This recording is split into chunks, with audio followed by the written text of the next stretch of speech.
Mahigit 300,000 halaga ng iligal na droga ang nakumpiska at 2 ang arestado matapos ang bypass operation ng Bataan PNP sa Barangay Kataning, Balangas City, Bataan.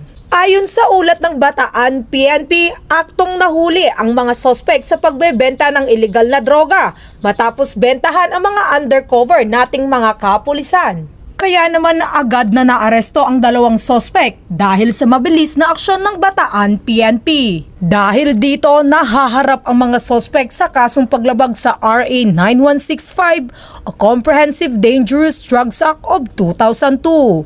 Tinatayang 340k halaga ng shabu ang nasabat ng mga otoridad na kung saan naging matagumpay ang nasabing operasyon sa ilalim ng pangangampanya kontra iligal na droga. Kasalukuyang nasa kustodiyan ng Balangas City PNP ang 2 kalabosong sospek para sa dokumentasyon at tamang disposisyon.